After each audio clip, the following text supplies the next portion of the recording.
Good evening. There's quite a bit of reunion going on, so I think I'm going to encourage people to find their seats. Good evening. I'm Ann Thornton. I am Vice Provost and University Librarian at Columbia University. New York politics are central to the holdings of Columbia's Rare Book and Manuscript Library, which holds the papers of many mayors and governors.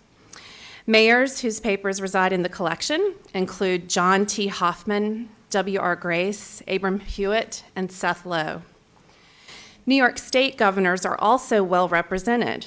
John Jay's papers are here, as are the papers of DeWitt Clinton, Daniel Tompkins, and Governor Herbert H. Lehman, and Governor Patterson. Of particular importance are the papers of Mayor David N. Dinkins. The Dinkins papers are a collection of 91 linear feet of boxes, including a treasure trove of photographs, plaques, and awards, and intimate information about the life of an elected official in New York City. Some of these materials are on display this evening. These papers have been open to researchers since 2009. We are also excited to present today a new oral history with Mayor Dinkins conducted last summer and about to be launched for public use. And to help us kick off this special event is Columbia's President, Lee Bollinger.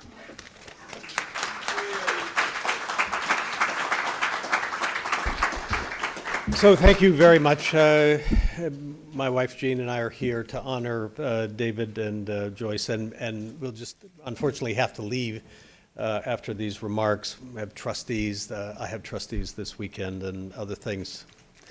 So I feel like 91 cubic feet, is that what it is? Or linear feet, 91 linear feet.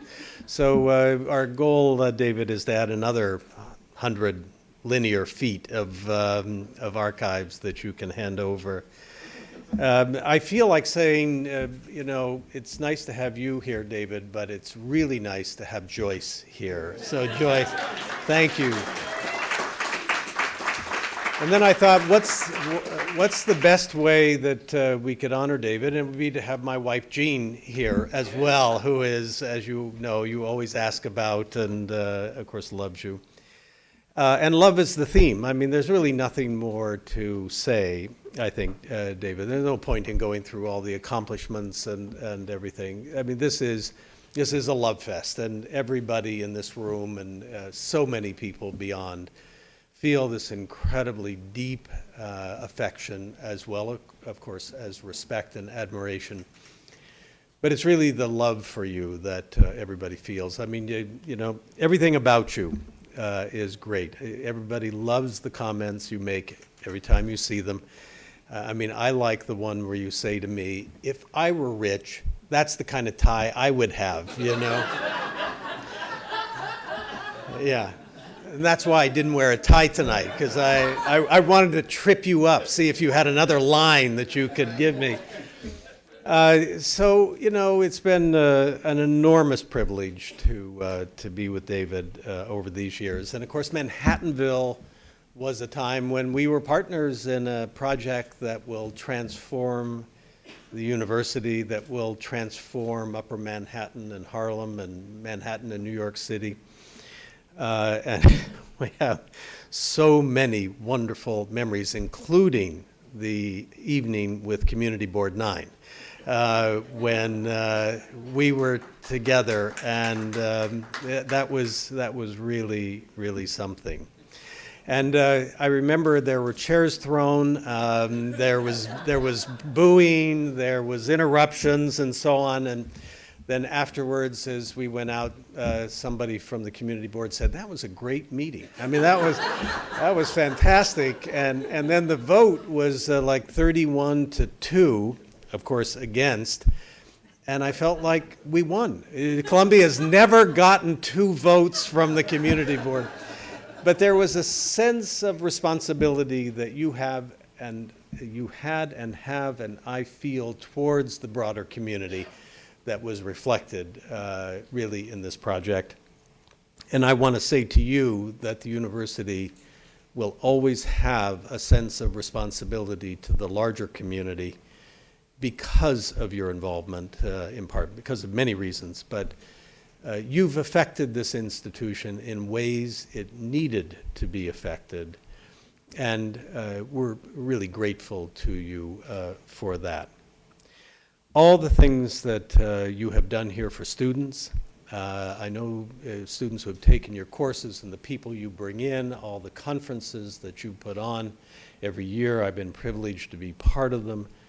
The way you have expressed your voice about major public issues, it's always gives one a great feeling of really hope for the world, because it's people like you that we admire as great leaders.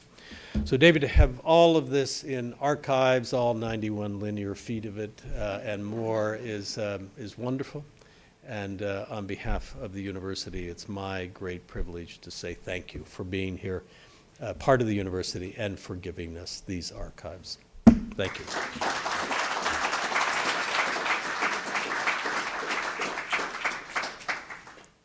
And now it's my pleasure to introduce this evening's moderator.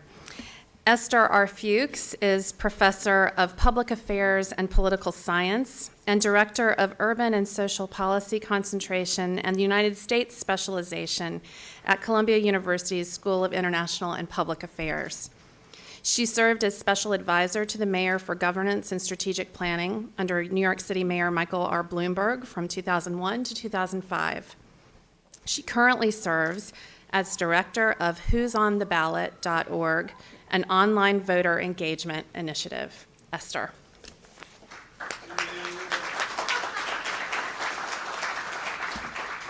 So how lucky am I to be moderating this event tonight to celebrate our wonderful mayor, David Dinkins, and his wife, Joyce, because we're celebrating you tonight, too. I always believe everything good that happens in a couple, we should all take credit for each other's work. So I think that he needs to take credit for what you did, Joyce. We're going to begin our evening with an introduction to Megan French Marcelin, who is going to talk to us a little bit about a new oral history project that we've begun here at Columbia. And Megan is an urban historian, and she researches urban inequalities and neoliberalism. She has her PhD from Columbia, and I had the pleasure of being on her dissertation defense. She's amazing. She's found new things that many of us who've been partisans of Mayor Dinkins. I am a partisan of Bloomberg too, but my mayor is Mayor Dinkins. I'll say that for the record. She's really been amazing in finding new angles to the legacy of Mayor Dinkins. Megan.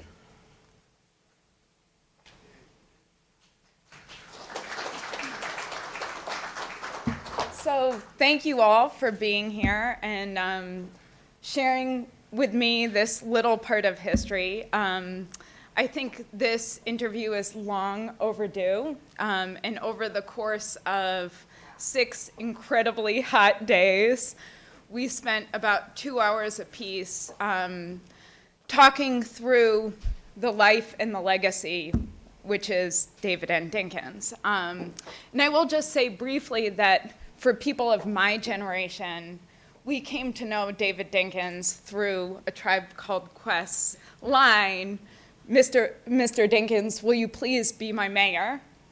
And that's sort of how I like to think about these interviews, is that they are the epitome of Mr. Dinkins as my mayor and as all of our mayors. And I think what these interviews show in both the retelling of events we have heard many, many, many times and some of the more personal moments that Joyce and you shared together, a really different side of the mayor, and something I felt like, for me, I learned something new in every interview, both for my own personal interests in urban history and urban inequalities, and thinking through the 90s as this time of remarkable change, and also the incredible, dealing with the incredible devastation wrought by Reagan and what followed. So for me, this was an opportunity to sit with a great and to hear from him his side of history. And I think that, I will be very brief, but I think what differs in oral history from typical interviews is, and it's probably the only time you've been interviewed where there wasn't a political agenda attached to it, is that it allows the person to really tell their story in the way that they want to tell it.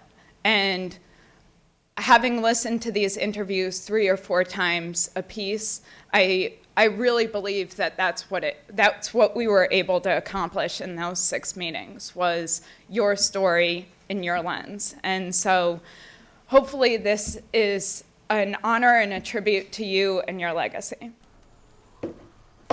Good afternoon. This is Megan Marcelin here with the Honorable David N. Dinkins. It is August 12th, 2014, and we are at Columbia University.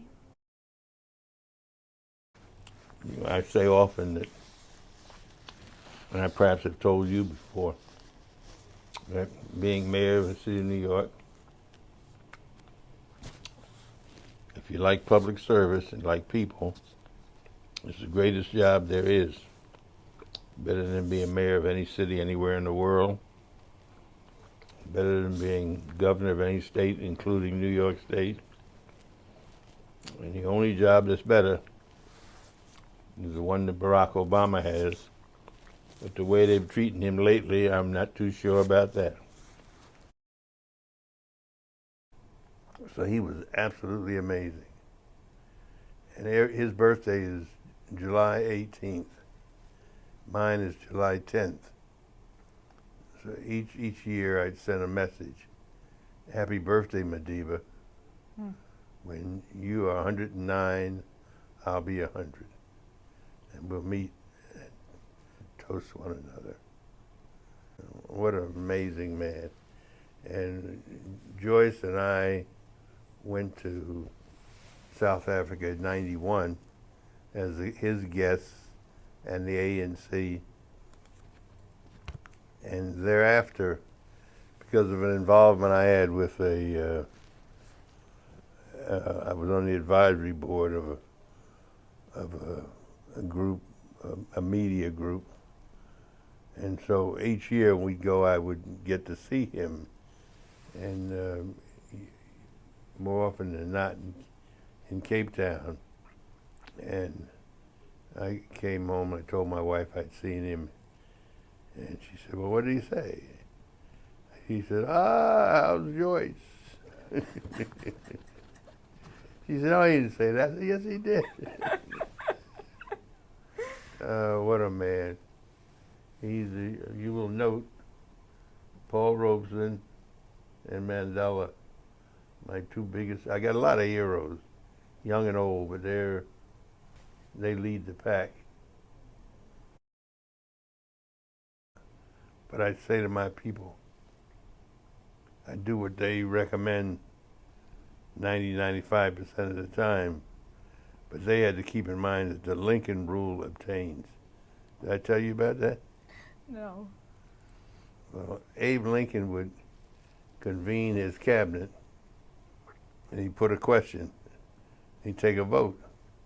He'd go, nay, nay, nay, nay, nay, nay. And Lincoln would say, the ayes have it. So, we spent $47 million to keep each branch library open 6 days a week. It's where the Lincoln Rule comes in.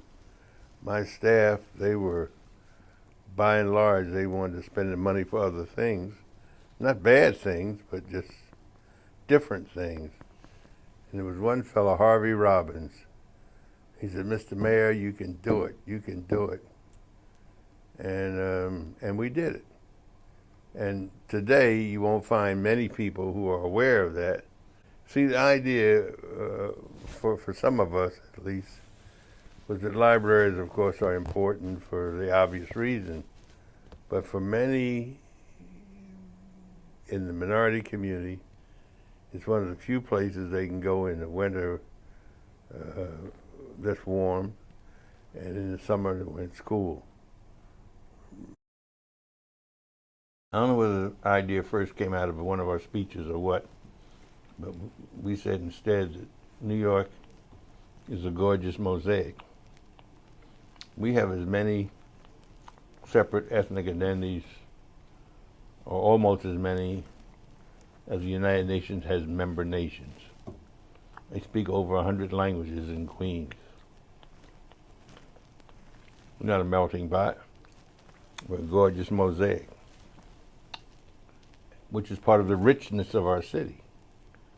You have, also it's sad, but it's important to remember that each succeeding generation, each wave of immigrants, too often those who were already here forgot that they weren't always here. And did not cover themselves with glory. You read such signs that no Jews need apply, no blacks, no Irish, no dogs. But we're getting better every day. And that's the idea of gorgeous mosaic.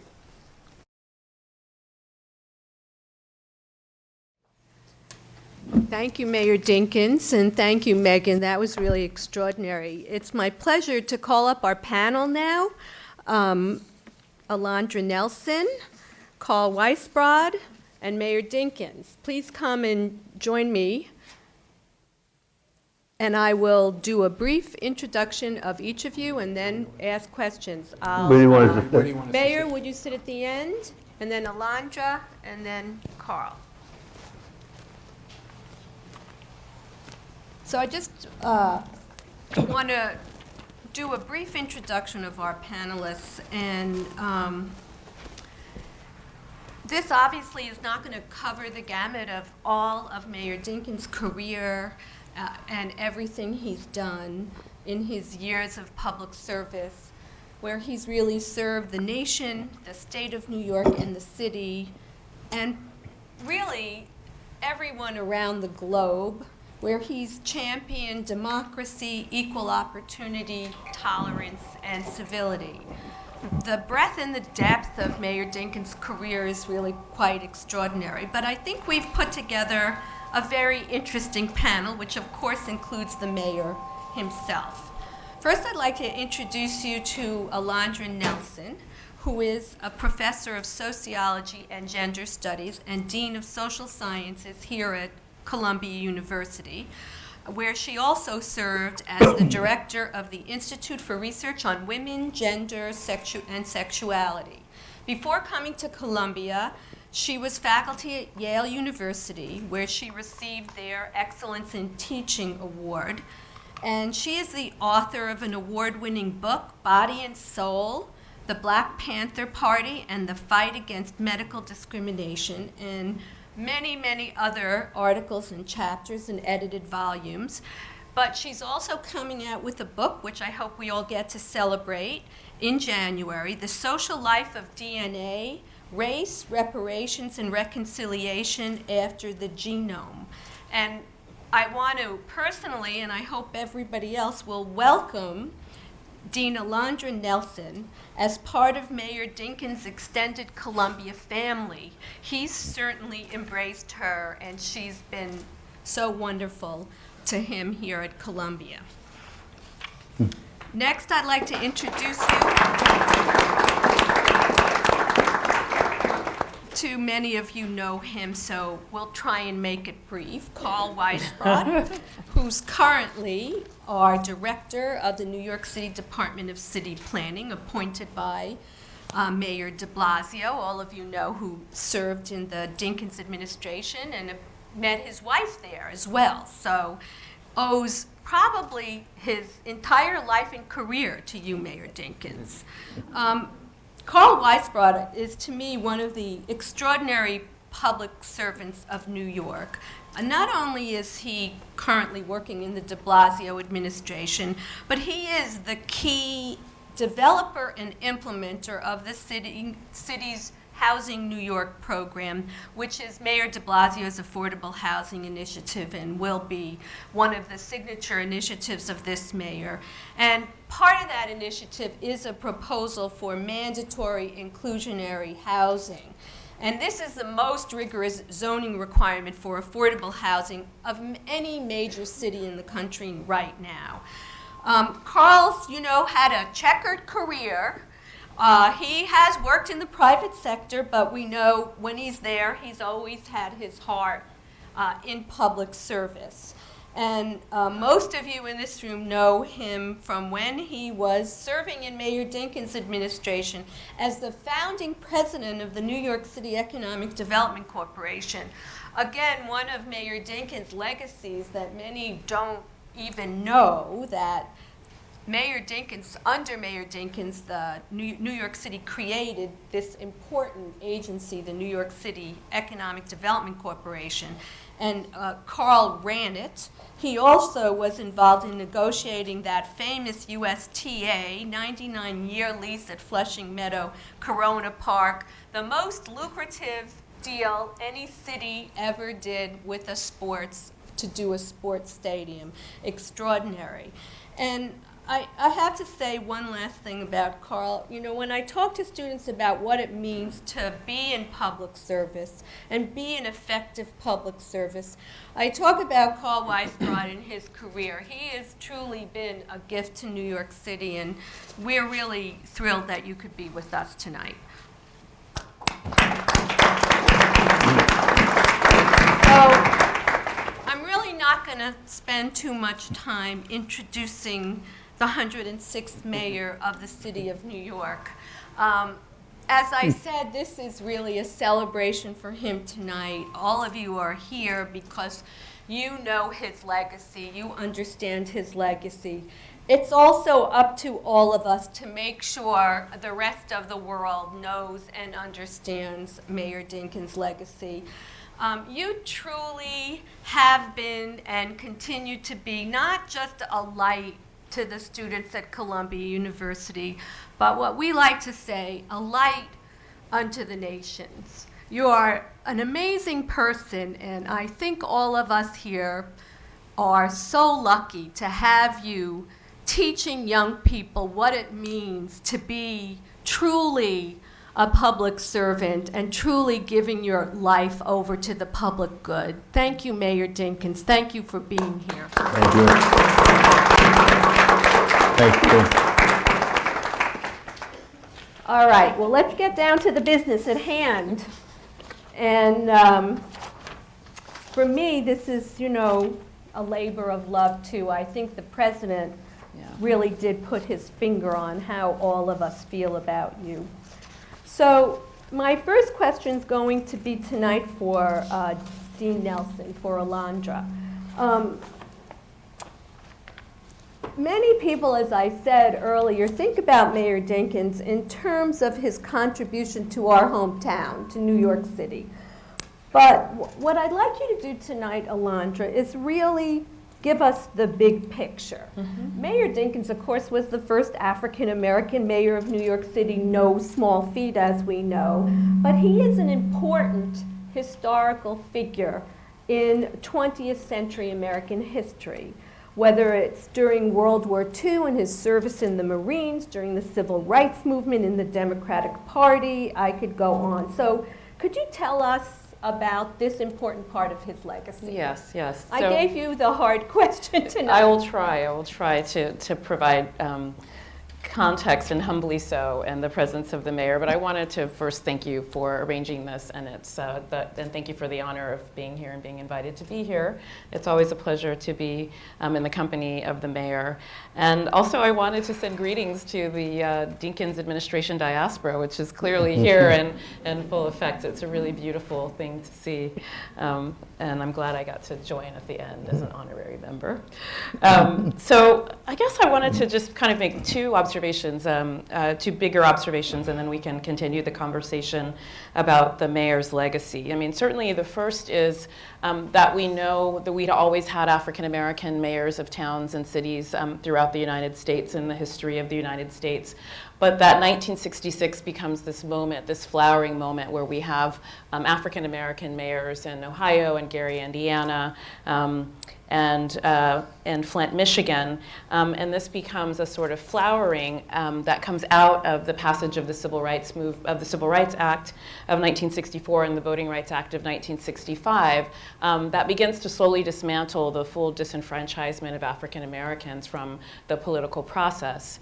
And so what is happening with Mayor Dinkins at this time is that it's really, he's beginning his ascension and as a public servant and in political life in New York City in 1966, at this exact same time that we have mayors taking office, black mayors, in these other smaller towns.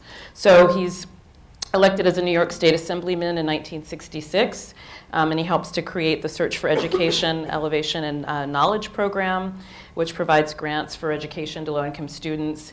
He later goes on to serve as president of the New York City Board of Elections in 72, 73. He serves as city clerk from 75 to 85, and then becomes elected as Manhattan Borough president.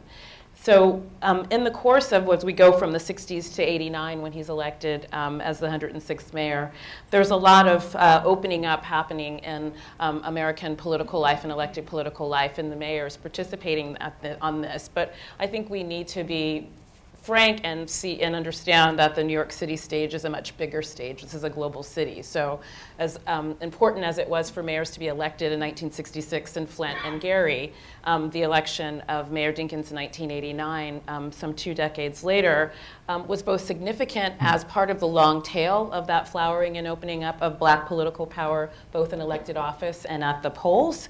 But also I want to suggest opens up the possibility for black power on black political power and black elected officials on a larger world stage. So I want to understand New York City as a world city and as not a city like the cities that we're talking about in the 1960s. So being elected in a large multiracial, multilingual global city signaled, I think, a new generation of transformation or a new stage of evolution for black elected officials.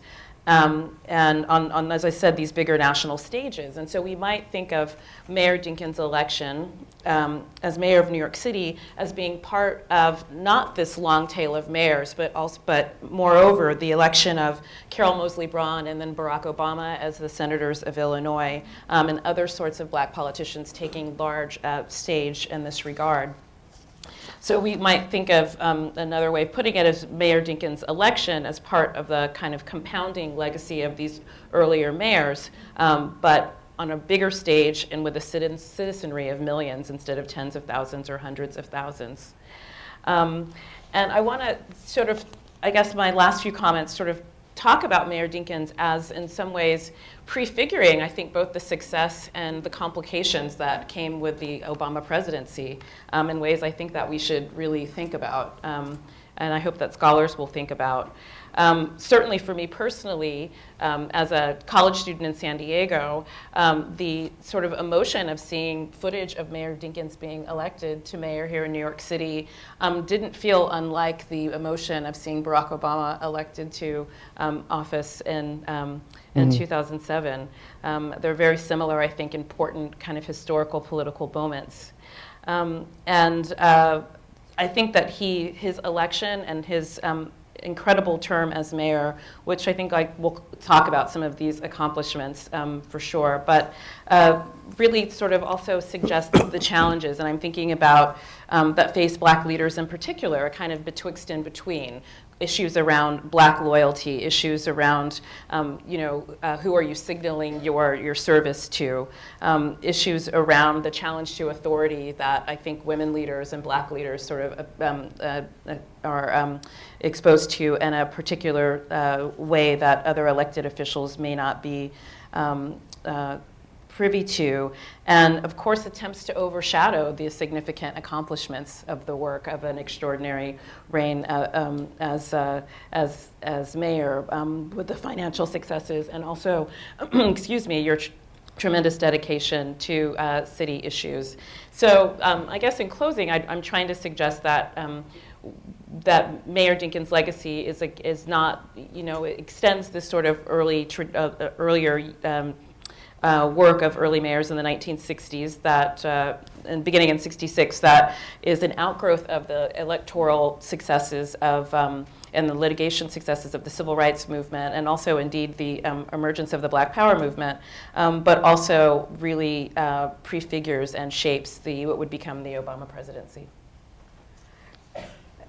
Before I move on to ask Carl his question, I think it would be great, Mayor Dinkins, if you could comment a little bit on what Alondra's saying. When you were elected mayor and during the course of your early political career, could you talk a little bit about how you saw yourself in connection to the larger historical events that Alondra's been outlining, whether it was the first Black mayors being elected in small Midwest cities, and then later on, you in between, before Barack Obama becomes Senator of Illinois, how you saw yourself in the context of these extraordinary changes in American politics. Well, let me thank you, Esther, and my other two friends, and everyone here for giving me far more credit than I am due. But I appreciate it, and I hope my wife is impressed, because that's very important. But in 1966, really 65, I got elected in 65, served in 66, a one-year term in the Assembly. The federal court had decreed that there would be this one term, 1 year, one term. And when Ray Jones said to me, boy, you want to run for the Assembly? I said, I don't know, I guess. What do I know? And so I did. I got elected. And then the next year I was a delegate to the Constitutional Convention, which is very much the same kind of thing. We even sat in the same seats in the Assembly chamber, and it just developed that the president of the convention was Tony Travia, who had been Speaker of the Assembly. So it was, for me, it was sort of continuation of the same thing. But by then, I had been sort of bit by the bug. I really had an interest in public service. Before that, as some of you here know, my bride and I, we were poor as hell, and I was working in her father's liquor store at night while going to law school during the day. And then even after I passed the bar right away, I continued to work in the liquor store at night. I had sort of two jobs. I would put on a shirt and tie and go down to my law office in the morning, but that was what I did at night. And then it dawned on me that maybe the person next to whom I sat in law school and explained contracts law, if that person had a client, it might be for a string of muffler shops. But if I had a client, it would be for a lease on a corner candy store. Why? Because that's who I knew. So that day's networking really for me was political clubs. I mean, that's how I ended up there. And I had no dreams of holding public office until I served in the assembly. Well, then I thought, oh man, this is good stuff. This is what I want to do. And then when my friend Percy Sutton said to me in '77 that he was going to run for mayor, now you got to understand, no black man runs for mayor of the city of New York. You kidding? But then again, who but Percy Sutton could have envisioned a black man owning a radio station? Huh. But so when he told me about running for mayor in '77, I said, what about borough president? He said, you should run for that. Now I suspect that Percy said the same thing to 4 or 5 other people. So I ran. As a matter of fact, I ran 3 times. People would say to me, what do you do? And I'd say, I run for borough president. And so when I finally got elected, thanks to many people here in this room, and I saw the Billy Lynch and Stacy somewhere a while ago, the children of Bill Lynch, who died much too early at 72.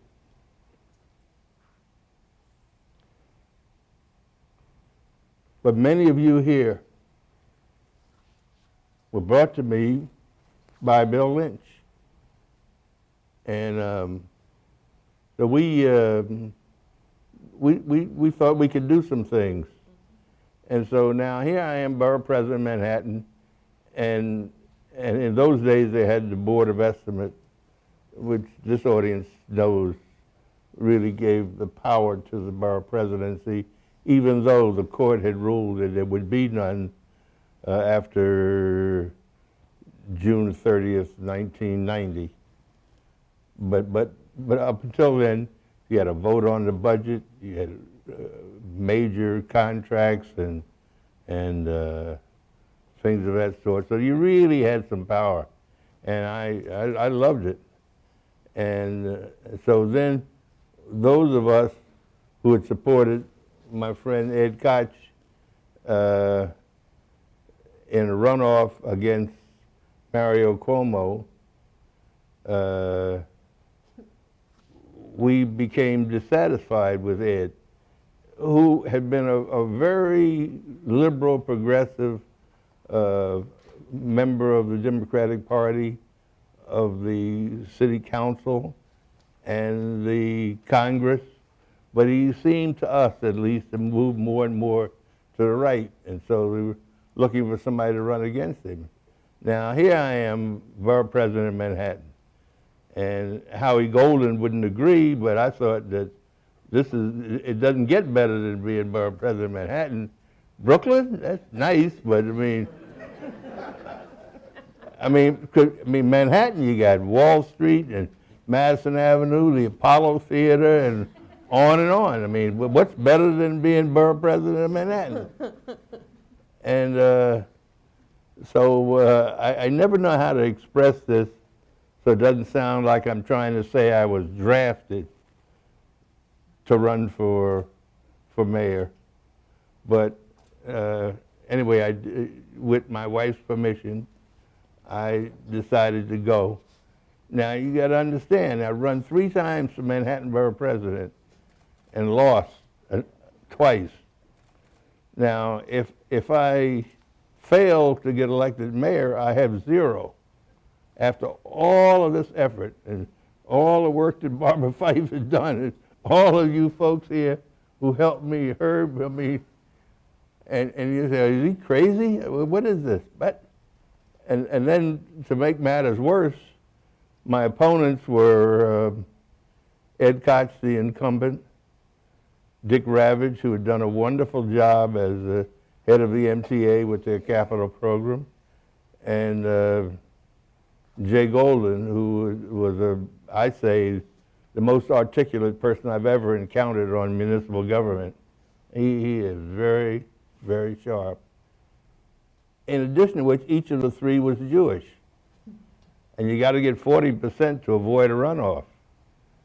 And were I to be in a runoff, even assuming that I finished sufficiently high,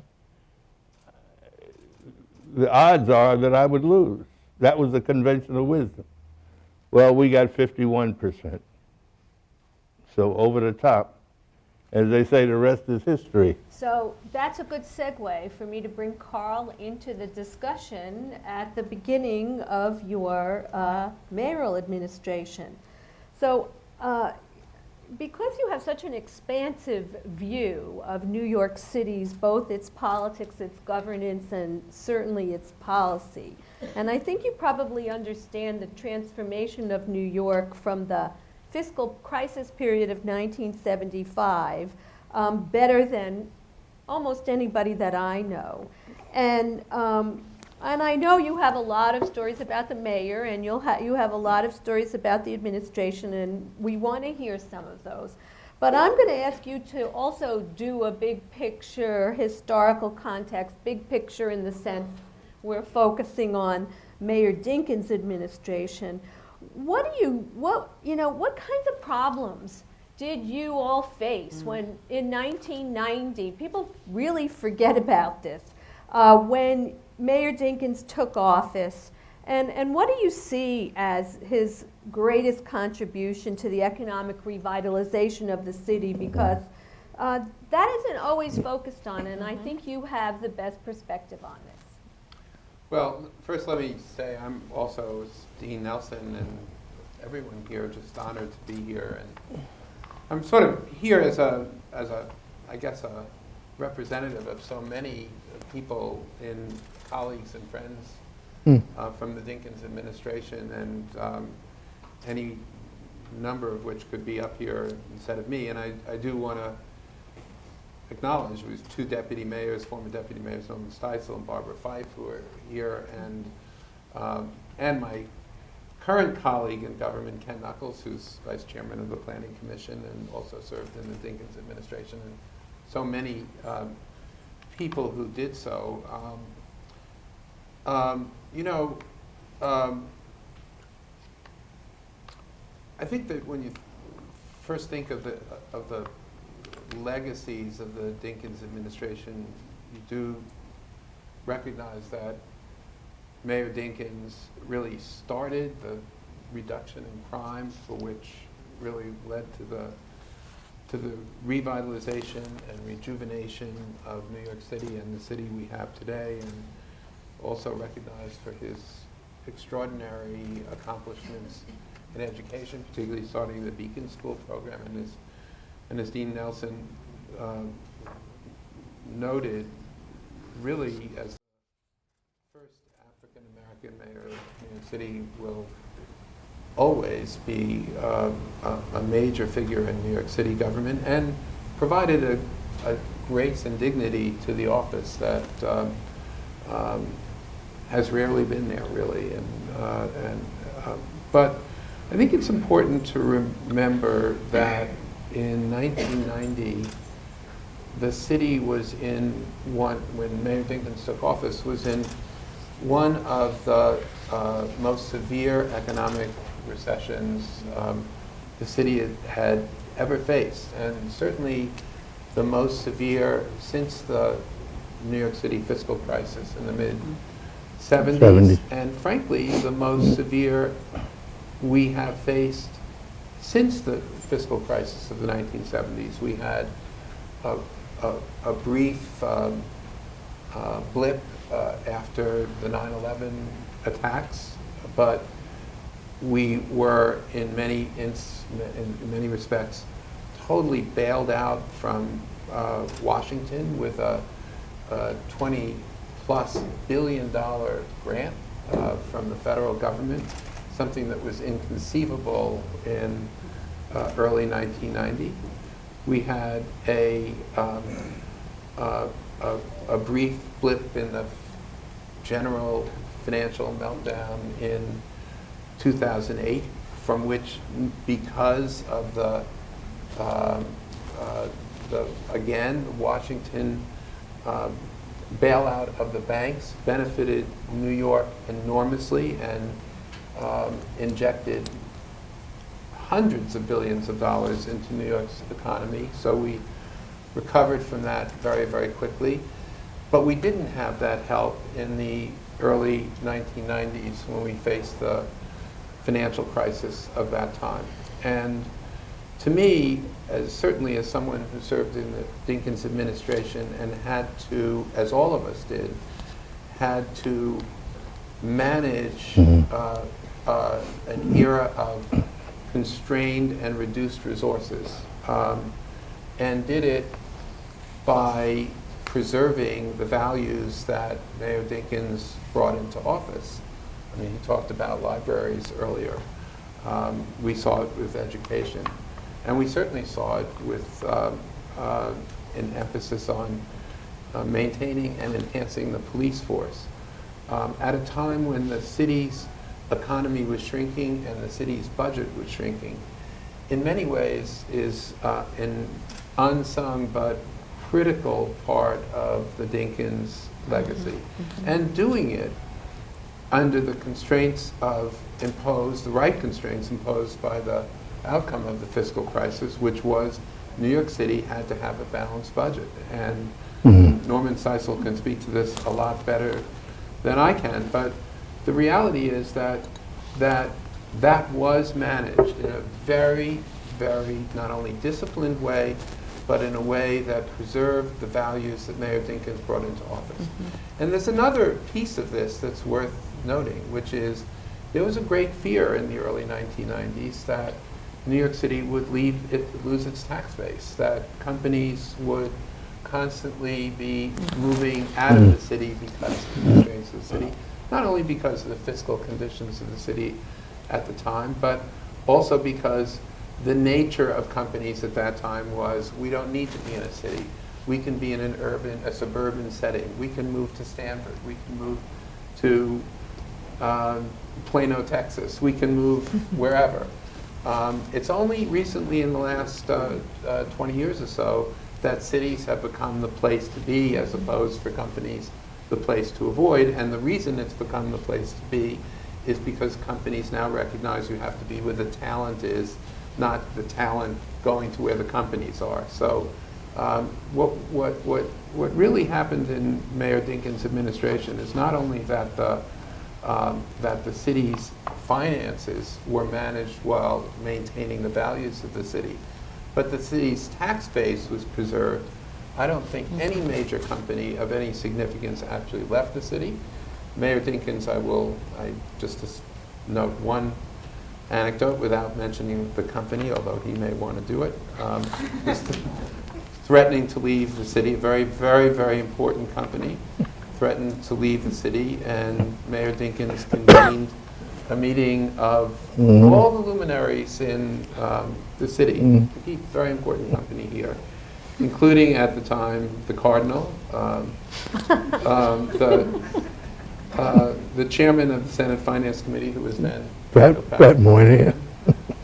the ranking member of the House Ways and Means Committee, who's then Charlie Rangel. This company was highly dependent on the goodwill of financial leaders of the Congress. And the company had said to me, a representative of the company had said to me 2 days before this convening of this meeting, the train has left the station, we're out of here. Wow. And at this meeting of really all, the last really major meeting I can remember of the luminaries of New York, civic and business leadership, and religious and political leadership of New York, where Senator Moynihan turned to the chairman of this company and said, if you leave New York, you die. Did. That's literally what he said. And the cardinal got up and gave a little talk. And actually, Senator Moynihan said, I'm the chairman of the Senate Finance Committee. My colleague, Charlie Rangel, is the ranking member of the House Ways and Means Committee. Speaking for both of us, if you leave New York, you die, which really made the message pretty clear. And then the day after that meeting, same person who had come to me and said, the train has left the station, came back and said, okay, let's talk, but just keep the cardinal away from us. So it was that kind of on the ground tension that really created the combination, I think, really of the major start of reduction in crime and the ability to keep the tax base of the city while maintaining the social values that Mayor Dinkins brought to his mayoralty, that really has created the foundation of the city we have today, which is by any measure, even recognizing the vast inequality that continues to exist in the city and around the world, is a city that is as healthy as it's ever been in my lifetime. But it wouldn't have been this way but for Mayor Dinkins' mayoralty.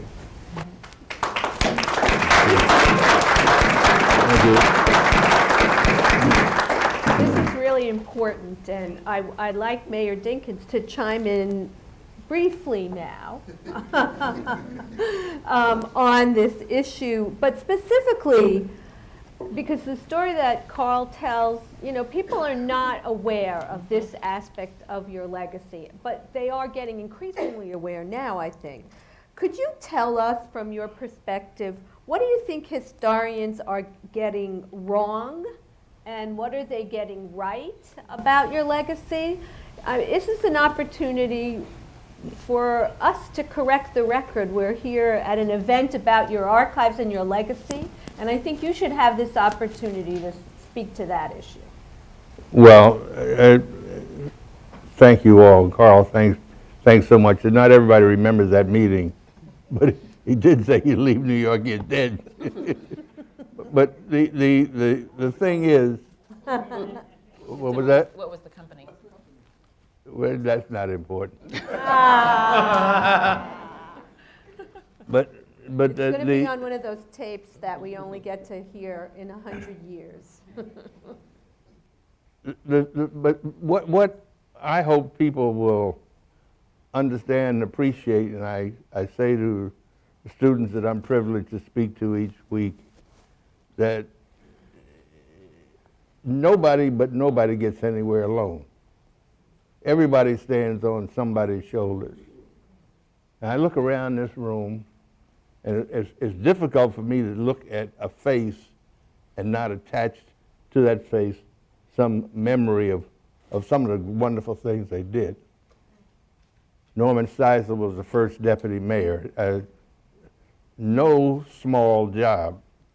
I mean, everywhere I look around here, I see, I don't remember what the issue was, but it had to do with race. And so we convened a meeting, I think it was at City Hall, probably in the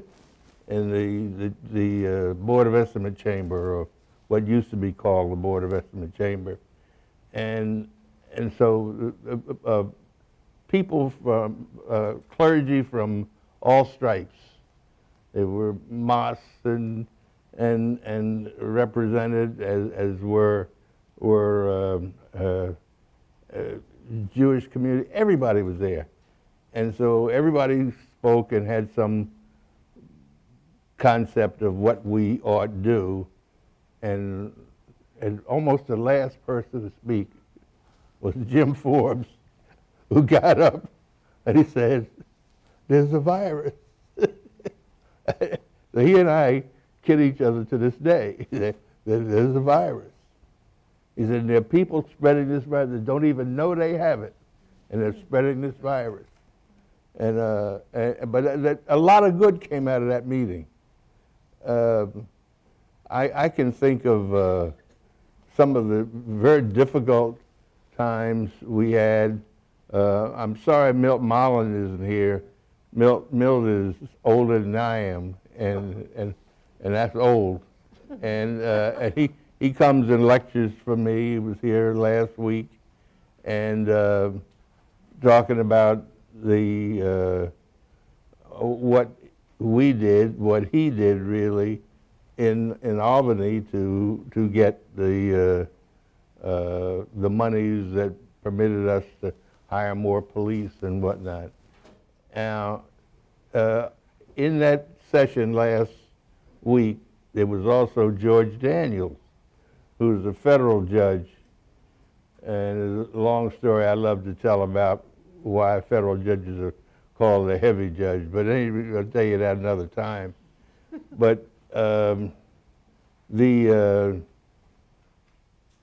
George brought a plaque, I have it downstairs in the office, and it said, we need to return to the days of safe streets, safe city, when blah, blah, blah, blah, blah, blah.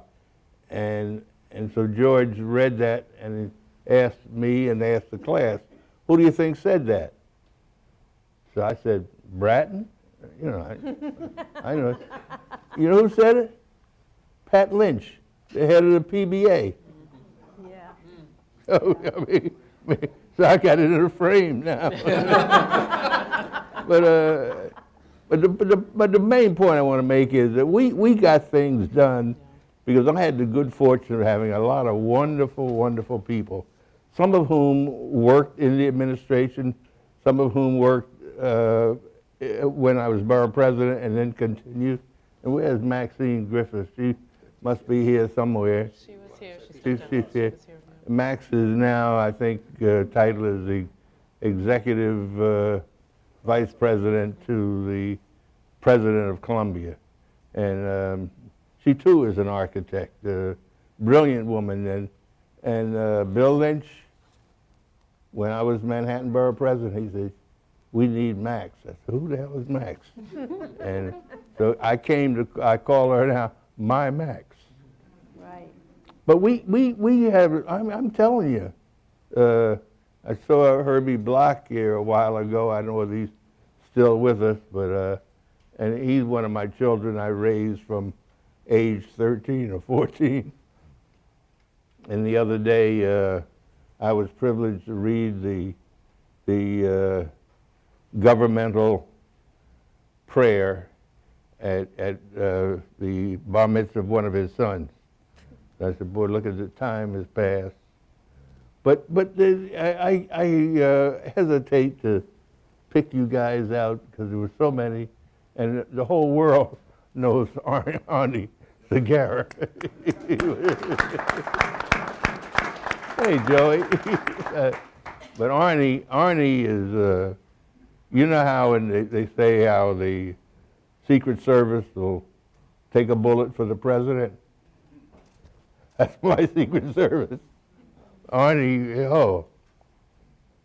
But that's why we got things done. We have so many wonderful, wonderful people. They're terrific. And as a matter of fact, in the borough president's office, we had 4 issue areas. Each was headed by a woman.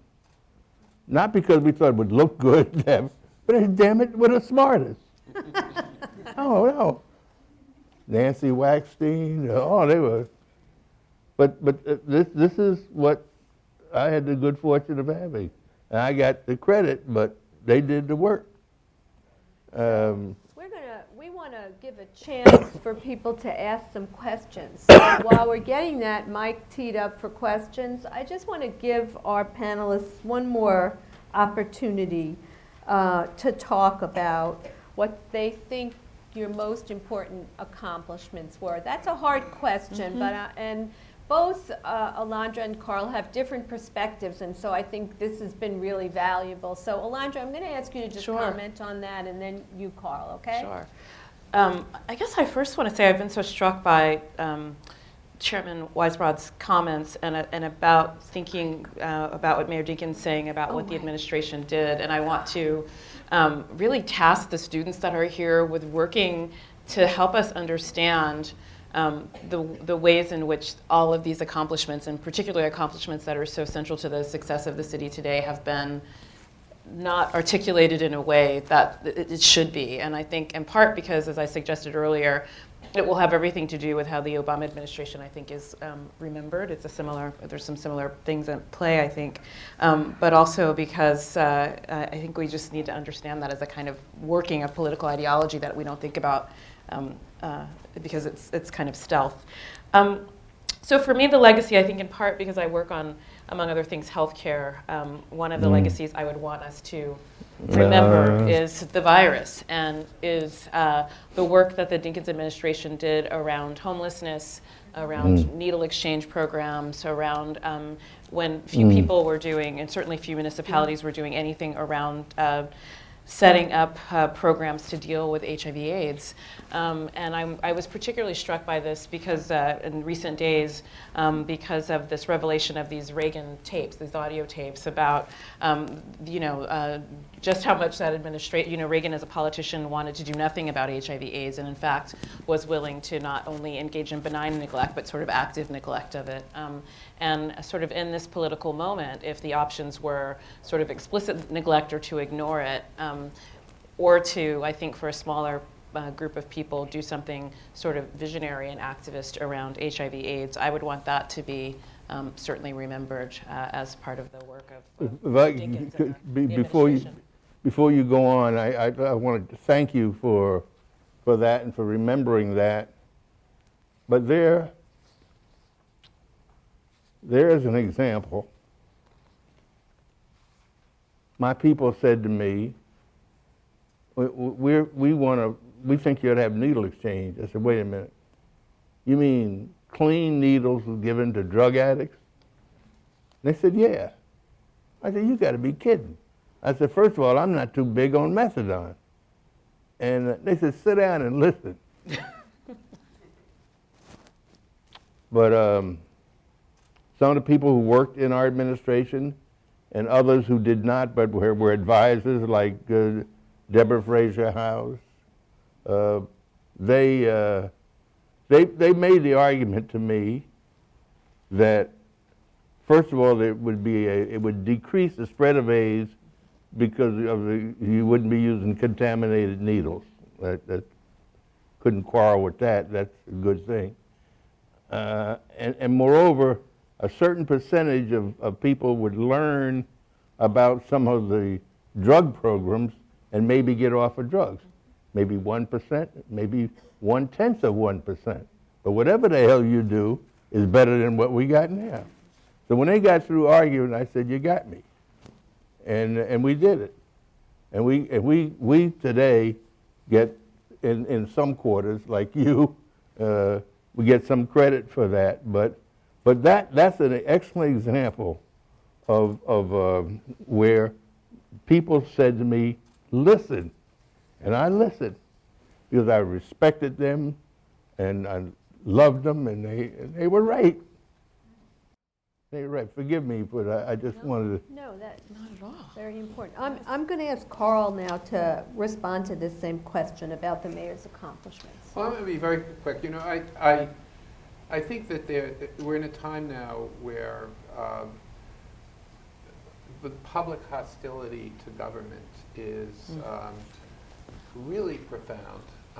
It's profound on the national level. It's profound on the local level. There's a real public hostility, if not cynicism, about what government can do. And I think that one major legacy of the Dinkins administration and Mayor Dinkins has brought in nobility to government. I think so many of us have served in government and know both how rewarding it is, but also how hard it is. And it is a very challenging, and it is especially challenging to do it during a period of scarcity and contraction and maintain your values. And I can contrast it to today, where government is equally challenging, but boy, it's a lot easier to do it when there are public resources and the city's economy is growing, and the city has resources that can be deployed on the challenges of the day. It's really hard to do it at any time, but it's especially difficult to do it during a period of contraction, which is, and to accomplish so much, which is really what happened in Mayor Dinkins' mayoralty, and to do it with nobility. So. Beautiful. Well, Esther, I cannot let this moment pass without making the point that the tennis center, which was mentioned earlier, today it is acknowledged that it generates something north of $700 million into the economy of the city in the 2 weeks of the U.S. Open. Now, it became a political issue in '93, and Rudy, not only did he try to stop us, but after I left office, he summoned the leadership of the USCA to City Hall to try to get him to undo it. Well, it was Carl Weisbrod who was a point man in getting all of that accomplished. Downstairs in my office, I have a photograph of where we signed the lease. But all the credit to which he's due for that, let me tell you my favorite story about him. This is 1993. It is December. I'm getting ready to lock the door to City Hall and hand Rudy the key. It's that late. It's that late. He comes rushing into City Hall with a memorandum of understanding to be signed by Barry Sullivan, great guy, Rockefeller Republican, but terrific. And for him to sign this agreement. Now, understand when this is. I mean, we are through. Now, what would most of you be doing in similar circumstances? You'd be circulating your resume and looking for a job. He's still on the job he had. And that memorandum of understanding had to do with the Disney deal to clean up Times Square. But he did it. I get the credit by the 3 people who remember it, but he did it. And We're increasing that number this evening. Yes. well, Who's going to remember that deal? That was the beginning of the turnaround of Times Square and the real turnaround of New York City in terms of businesses willing to invest here again. And you certainly, your administration, but you, Mr. Mayor, and Carl, of course, deserve enormous credit for that turnaround. I have a couple of questions from folks who are here, and anybody else who has questions, if you could pass them on these little index cards.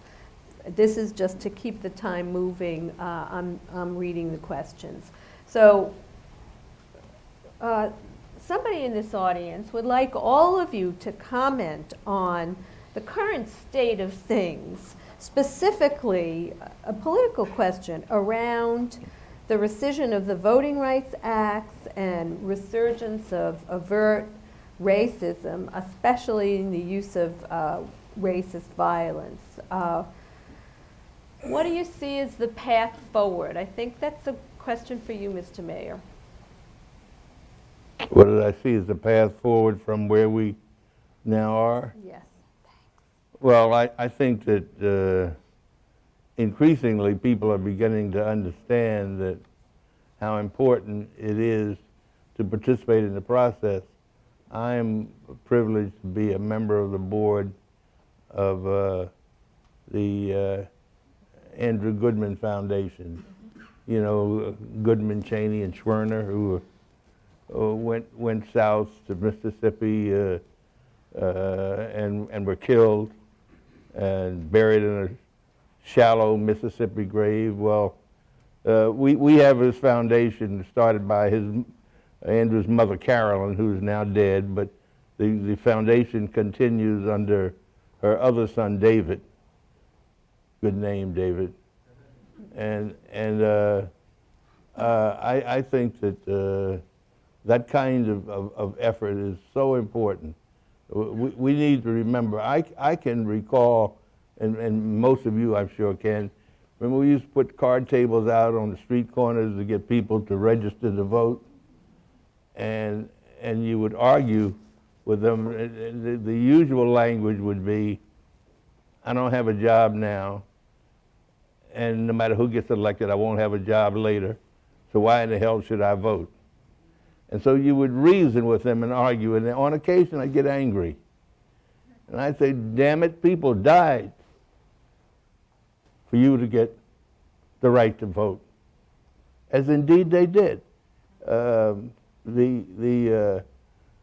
Belafonte, in the first couple of chapters of his book, talks about he was going south to take money for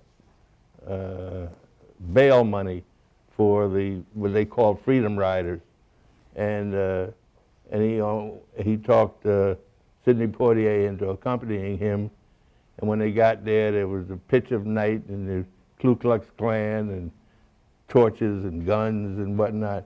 He says, Sidney called him and said, Harry, don't call me anymore. But you have to remind people of what it took to get where we are today.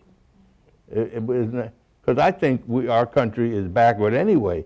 Can you imagine that until 1920 women couldn't even vote? How dumb is that? But that's what we did. That's what we did. We, the mighty United States of America, and women couldn't even vote. Alondra, do you think you could comment on this issue also about where we are historically and how you see the current situation, the way forward from where we are politically in terms of race relations? That's a hard question. I think all of us, I hope all of us are struggling with that question. The earlier piece of that was about the Voting Rights Act and about how it attempts to roll it back. So I'll pick up there and kind of see where we go. I think that it's worth noting that the sort of expansion of black elected politicians that I talked about early in the beginning of our conversation happens after that act is passed, and that it's no coincidence that the attempt to roll back that act is to roll back power and to indeed prevent some of the programs and the social programs and the political work that the Dinkins administration and other elected officials that were trying to do in that period immediate following the passage of that legislation. I think the way forward now will take a combination of things. I think it will take a kind of reinvigoration of the political process. I think if, it's almost surprising to hear Mayor Dinkins talking about trying to register voters decades ago and people saying, what's the use? Because, that sentiment is compounded now. I mean, I think people feel that all the more, particularly young people. So a kind of reinvigoration, I think, of the political process and sort of showing people, maybe even in really small elections. I'm sort of thought, because among other things, I'm a Panther scholar, struck thinking about, we think about, and I grew up in California, it's sort of the right-wing politics that took place in California around school boards. But the Black Panther Party was doing this in the 1970s. And so I think one way to demonstrate what a reinvigorated politics could do is to really help people see on a small scale what they can do in school boards and local, city council elections and these sorts of things. And I think lastly, I would say, we really need to listen to young people and listen to what they're saying and try to, I think, understand what's at the seat of what they're articulating about their experience in the world and try to help them translate that into things that can lead to transformations in the political process, that can lead to transformations in society. I think that's really important. And Carl, I'm wondering if you could also comment on this question. This is a very important question that was asked, and you continue to be civically engaged. You're in the current administration. We've got a lot of challenges now, but you also were a member of the gorgeous Mosaic administration, the mayor who won with a multi-ethnic, multiracial coalition and did it intentionally as part of his majority coalition to win in New York, really the first to do that with intentionality and really transcend those issues in your politics, not just in your governance. And we've got challenges today. So where do you think we are on this issue? Well, you know, my good friend Deval Patrick, the just retired, I guess, governor of Massachusetts, always says to me, you know, if you look backward, you get tremendous optimism about how far we've all come, and if you look forward, you sometimes get pessimistic on how far we still have to go. And I think there's an element of truth to that, but I also think that when you look at today and you look at the city of New York, compared to when I started in city government, I won't say how many decades ago, but considerably before Mayor Dinkins took office, we've come a long way, and we've had our ups and downs, and we've gone forward and we've gone backward. But I think we are really going forward again, at least in New York City. We do have an administration and a mayor who's deeply committed to social justice, whose transition I helped run, and his charge to us was that he wanted an administration that was A, competent, B, represented, broadly speaking, the demography of the city of New York, and C, shared his progressive values. And that's an administration that he's gotten, which is not to say that it is easy. It's a very difficult to not just have that, but then to transform that into meaningful social change, addressing issues of inequity and inequality particularly. And I can say, as I know Ken Knuckles is living through this with me and recognizes the challenges of addressing these issues on a daily basis, transforming, changing policy to embrace social values and to, for example, implement a bold housing plan. It's not easy, but certainly the effort is there. And I think, again, New York City is and should be a model for the nation. It's, I think at least at the moment, the situation is bleaker on the national level than it is on the local level. I am going to give the last question to our mayor. This is a wonderful question from Dr. Erwin Redlener, who's here with Karen tonight. I didn't sign it. Well, somebody wrote your name on this question. I would have figured it out anyway. So he says, part of your legacy is an extraordinary focus on the well-being of children. What motivated your long-standing interest in kids? We could not end this evening without getting you to speak about that. Thank you, Dr. Redlener, for the question. Erwin Redlener, who's a pediatrician, which is, that's as good as it gets, you know. And he and Paul Simon, the singer, not the senator, came to see me in 1986, I think. And I was Manhattan Borough President. And we were talking about what we then called welfare hotels. There was a place called the Martinique at 31st and Broadway. There was a real dump. I mean, God, it was bad. And I was familiar with it. I'd been there, I'd seen it. And Erwin said, and only he can say this really, and it's so graphic. He said, see, the little rascals are sitting there in the front row, and the teacher thinks that there's something wrong with them. But the problem is they have never had their eyes examined or their ears tested. And anyway, I'm proud to be a member of the board of the Children's Health Fund, and he and his bride, Karen, they do wonderful, wonderful work. And I do believe that children are our future. And when people ask me how I'd like to be remembered, I often say there's somebody who really cared about kids. Because, and my bride and I, we have a little boy and a little girl.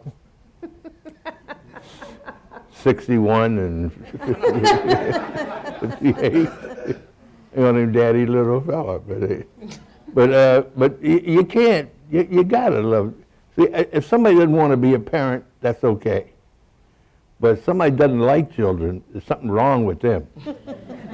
Something wrong with them. I mean, how can you not love children? And that's my my interest. I really, and most of the boards on which I'm privileged to serve have to do with children, one way or the other. Skip Hartman got me 40 years ago involved in the New York Junior Tennis League, and where not just how to hit the ball, but making better people out of tennis players. And he's a guy, he never gets in the picture, never. But boy, I'm telling you, wonderful, good work that's been done. And that, you can say that about just damn near everybody in this room. I look around, hi buddy. took me to South Africa by way of Rome, right? Oh, but anyway, I'm so pleased that Esther, I can't thank you enough. This has been my pleasure. I'm not going to let you do any more thank yous. I want to thank the panel tonight. Okay. This has been extraordinary. I think this is the beginning of an extended conversation, not just through Mayor Dinkins' memoir, which you should all buy, but through more books, articles, reports, academic studies, videos. Laura Hart, where are you? You got to get that video done, and we're ready for it, on Mayor Dinkins' extraordinary legacy and his contribution. And so I want to thank the panel. We have one more order of business, so I'm going to ask the panel to adjourn to the front row, and I'm going to call up Glenn Hunter to present Mayor Dinkins with the Harlem Cultural Archives plaque. Thank you very much. And Oh my gosh. Good evening, everybody.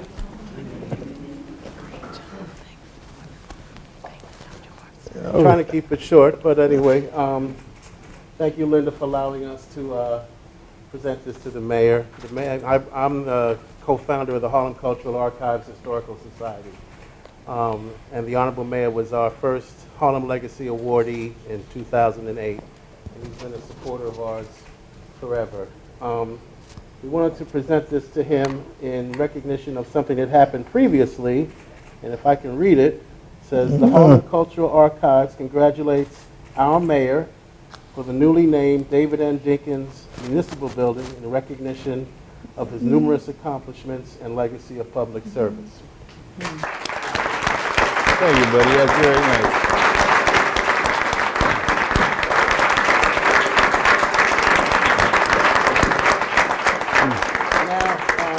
The three stars are called the power of Trinity, and they represent dignity, integrity, and honesty. And you personify all three of those. Oh boy.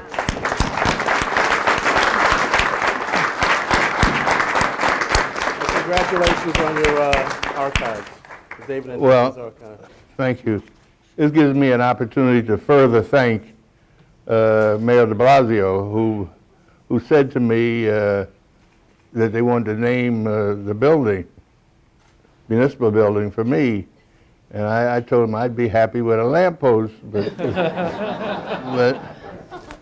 but I'm just delighted.